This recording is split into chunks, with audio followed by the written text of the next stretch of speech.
நந்தினி, நீ என்ன புரியாம பேசிட்டு இருக்க? இப்ப எதுக்கு சம்மந்தமே இல்லாம உன் தங்கச்சிக்கு டிசி வாங்கணும்னு சொல்ற? அவ பாட்டுக்கு படிச்சுட்டு போட்டுமே.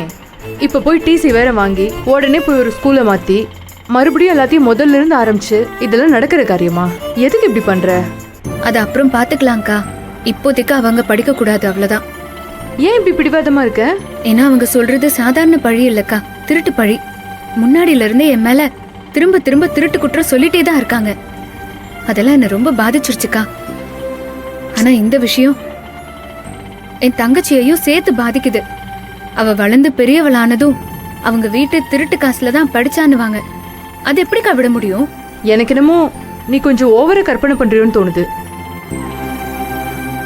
ஏதோ ஒரு ஆத்திரத்துல சொல்லிட்டாங்க, கொஞ்ச நாள் போச்சுன்னா அது அவங்க மறந்துட மாட்டாங்களா என்ன? வாய்ப்பே இல்லக்கா. விஷப்பாம்பு மாதிரி கொத்திட்டே இருப்பாங்க.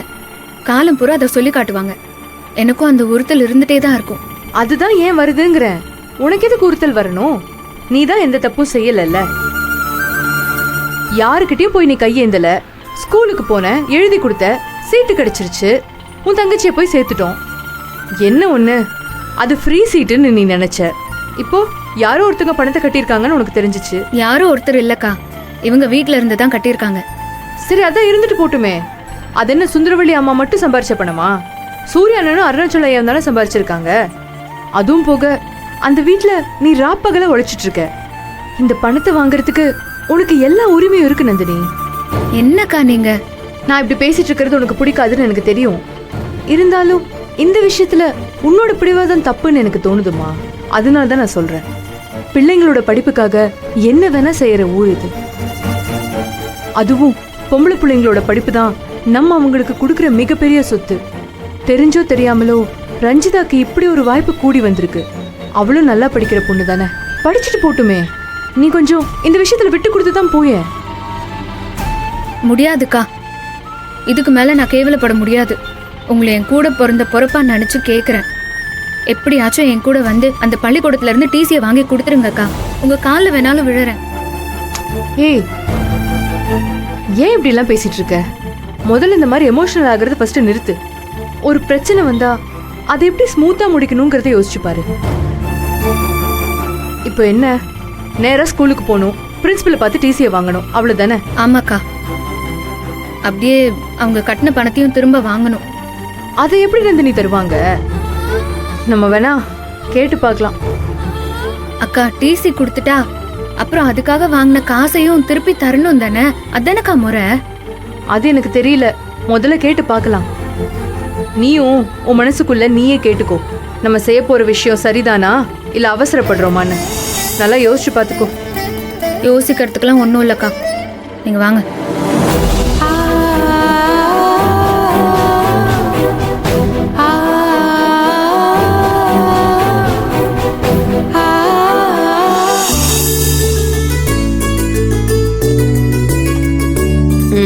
புனிதா, இந்த தக்காளிய நறுக்கும் போது நடுவுல வெள்ளையா இருக்கிறத வெட்டிடணும்னு உனக்கு எத்தனை தடவை சொல்றது? மண்டையில ஏறாதா உனக்கு? அது எதுக்கு அம்மாச்சி வெட்டணும்? அதுவும் தக்காளி தானே. அப்போ மீனை வாங்கி குடலை சுத்தம் பண்ணாம அப்படியே போட்டு சமைச்சிருவியா? மீனும் இதுவும் ஒண்ணா? இங்க பாரு, இந்த தக்காளிக்கு நடுவுல இருக்கிற இந்த வெள்ளைய ஆம்பளைங்க சாப்பிட்டா நல்லது இல்லைன்னு சொல்லுவாங்க. அதனாலதான் உன்னை வெட்ட சொன்னேன். நாளைக்கு புருஷன் வீட்டுல போய் சமைக்கும் போது இத கூட சொல்லி கொடுக்கலையான்னு என்னதானே புடிச்சு திட்டுவாங்க. சரி சரி, வெட்டுறேன். சும்மா தொணங்காத.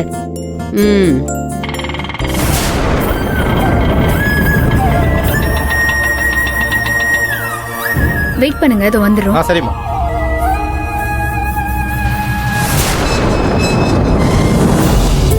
அக்கா அக்கா, என்னடி திடீர்னு வந்து நிக்கிற? வீட்டுக்கு வந்தவங்கள முதல்ல வாங்கன்னு சொல்லி பழகு. இதெல்லாம் எனக்கு வேற அட்வைஸ் பண்ண வர. சும்மா இரு.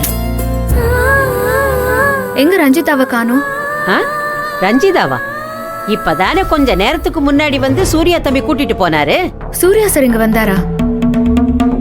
ஆமாக்கா, திடீர்னு வந்தாரு. 2 நிமிஷம் கூட இருக்காது. பேசிட்டு இருந்தவரு ரஞ்சிதாவா வா வெளியே போயிட்டு வரலான்னு சொல்லி கூட்டிட்டு போயிட்டாரு. ஏன்க்கா, ஏதாவது பிரச்சனையா? ஏய், இவ வேற, இதுல என்னடி பிரச்சனை இருக்க போகுது? ஏன் நந்தினி, தம்பி இங்க வந்த விஷயம் உனக்கு தெரியாதா? நீங்க ஏன் இந்த விஷயத்தை என்கிட்ட சொல்லல? ஏய், தம்பி இப்பதாண்டி வந்துட்டு போகுது. இந்த விஷயம் உனக்கே தெரியாத போது எங்களுக்கு எப்படி தெரியும்? என்னாச்சுக்கா? நீ இவ்வளவு பதட்டமா கேக்குறத பார்த்தா ஏதாவது பிரச்சனையா?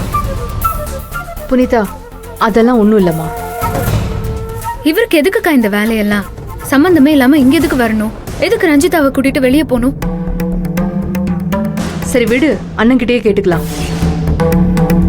அவ இருந்திருந்தா கையோட கூட்டிட்டு போய் ஸ்கூல்ல டிசி வாங்கிடலாம்னு நினைச்சேன். இவர் இப்ப எங்க கூட்டிட்டு போயிருக்காருன்னு தெரியலையே. என்னக்கா சொல்ற? ரஞ்சிதாவுக்கு டிசி வாங்கணுமா? அவளை அந்த பள்ளிக்கூடத்துல சேர்க்க போறது இல்லையா? ஆமா, ஏன்க்கா? ஏன்னா நம்ம அவங்க வீட்டு பணத்தை திருடிதான் ரஞ்சிதாவை அவ்வளோ பெரிய ஸ்கூல்ல சேர்த்திருக்கோமா. எல்லாருமா சேர்ந்து நம்ம குடும்பத்துக்கு திருட்டு பட்டம் கட்டுறாங்க.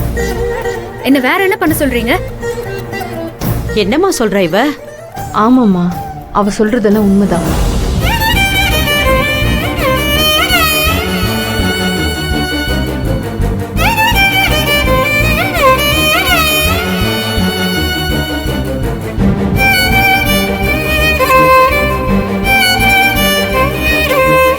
அவங்களுக்கெல்லாம் மனசுன்னு ஒண்ணு இருக்கா? இல்ல அந்த இடத்துல பாறாங்கல்ல இருக்கா? என்ன வேணாலும் பேசுவாங்களா? சரியாமாச்சு, இப்போ அழறதுக்கும் கவலைப்படுறதுக்கும் நேரம் இல்ல. நான் வேலையா பள்ளிக்கூடத்துக்கு போகணும். நிஜமாவே டிசி வாங்க தான் போறியா? ஏன் வேண்டாமா? அவங்க என்ன சொன்னாலும் பரவாயில்லன்னு உதித்து போட்டு போக சொல்றியா? ஏய், ஏன் மேல ஏண்டி வள்ளுன்னு விழற? பாவம் ரஞ்சிதா, ரொம்ப ஆசையா இருந்தாளேன்னு கேட்டேன். ஆசைப்படுறதுக்கும் ஒரு தகுதி வேணும் அம்மாச்சி. அதெல்லாம் நமக்கு இல்ல. அக்கா வாங்க போலாம். என்னடி? அக்கா வாங்கக்கா, போயிட்டு வரோம். சரி. வரும். ம்.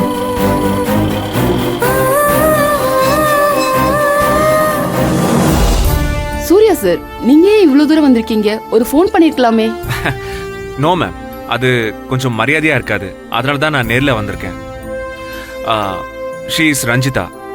இவங்களுக்கு நம்மளோட ட்ரஸ்ட்ல இருந்து தான் பணம் கட்டிக்கிட்டு இருக்கோம். சார், வருஷம் வருஷம் நீங்க பல குழந்தைங்களை பணம் கட்டி படிக்க வைக்கிறீங்க. அதுதான் எனக்கு தெரியுமே. That's not the problem ma'am. அது இவங்களோட கார்டியன், அதான் சிஸ்டர் நந்தினின்னு சொன்னல, அவங்க ஃபேமிலியில் ஒரு குட்டி இஷ்யூ. அதை மனசில் வச்சுக்கிட்டு எனக்கு இந்த ஸ்கூல் வேண்டாம், எனக்கு டிசி வேணும், பணம் ட்ரஸ்ட்டுக்கு ரிட்டர்ன் பண்ண சொல்லுங்க, அது இதுன்னு சும்மா சைல்டிஷாக ஏதோ சொல்லிக்கிட்டு இருக்காங்க மேடம். இப்போ நான் என்ன பண்ணணும் சொல்லுங்க சார்.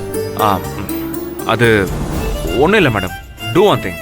நந்தினியை வந்து கேட்டாங்கன்னா இந்த கேஷ் எல்லாம் ரிட்டர்ன் பண்ண முடியாது, டிசி எல்லாம் உடனே தர முடியாது, ஆல்ரெடி கிளாஸஸ் எல்லாம் போயிட்டு இருக்கு, அந்த மாதிரி ஏதாவது சொல்லி நீங்க நந்தினியை எப்படியாவது கட் பண்ணி விட்டுருங்க மேடம்.